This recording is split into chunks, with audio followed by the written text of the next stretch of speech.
பரமானந்தம் வீட்டுல கர்மாந்தரம் பரமானந்தம் கர்மாந்தரம் சிசியா சொல்றா சீச்சி வாயா சாமி கங்கணம் கட்டிட்டு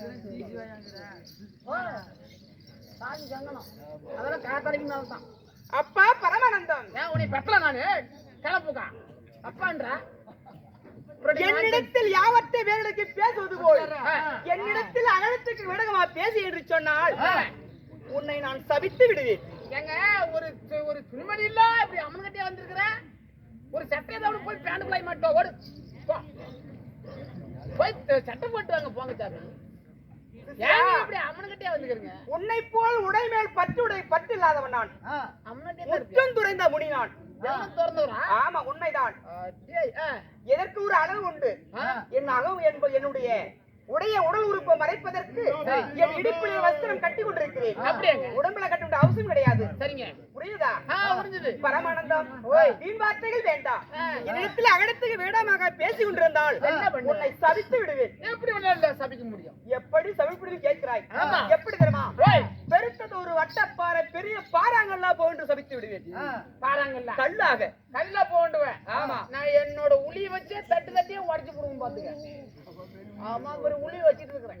அப்படியா? அது உடைக்கிறதுனே வச்சிருக்கிறேன். எல்லாத்துக்கும் வச்சிருக்கிறேன்.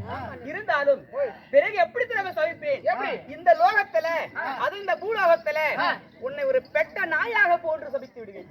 சாமி இந்த பொட்ட நாய் சாவ மட்டும் வேண்டவே வேண்டாம். அப்படியா? வேண்டாம் என்று சொன்னால் என்னிடத்தில் அகடத்துக்கு விடம் பேச வேண்டாம். நான் சொல்லுகின்ற வார்த்தைக்கு தலையசித்தால் போதும். சரிங்க பரமானந்தம் சிசியா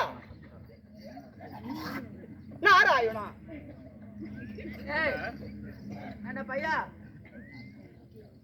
மாமாலியே என்ன என்ன பண்ற போய்? ஏய் வேடா டேய் நீ கூட பாய் மூடிக்கிட்டு ஒண்ணு தலை இப்படி ஆட்டு ஒண்ணு இப்படி ஆட்டி ஆட்டிட்டு கிடக்குற. ஓய் இப்படி ரெண்டு பக்கமா ஆட்டான்னு கேக்குறியா? ஆனா எங்க ஊர்ல நான் ஒண்ணு பார்த்தா அந்த ஞாபகம் வந்துச்சு. என்ன பார்த்தாய்?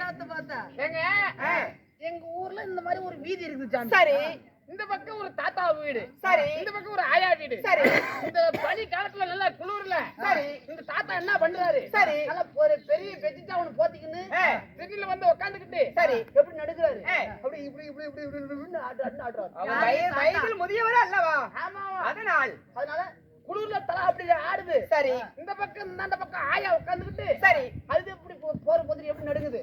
இப்படி இப்படி இப்படி இப்படி இப்படி தலையா நான் என்ன பார்த்தேன், இந்த தாத்தா அந்த ஆயாவை வா வான்ற மாதிரியும் அந்த ஆயா நான் வரமாட்டேன்ற மாதிரியும் அப்படி தோணுச்சுங்க. அதுதான் அந்த ஞாபகம் வந்துச்சுங்க. இப்போ பரமானந்தா உனக்கெல்லாம் அப்படி குறுக்கு வழி குருட்டு புத்தி தான் வரும். உனக்கு நல்ல எண்ணம் தோன்றாது. அந்த தாத்தா ஆட்டார் அப்படி இருந்தால் அவருக்கு வயதாகி விட்டது.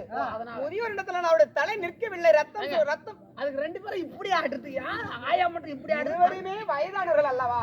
வயதாகி விட்டால் மார்கழி மாத குளிர் எப்பயுமே எப்படி தலை நடையுண்டுதான் இருக்கும். 9 காலையில 9, 10 மணி வரை நினைப்பு தான் தவறாக போயிருக்கிறது.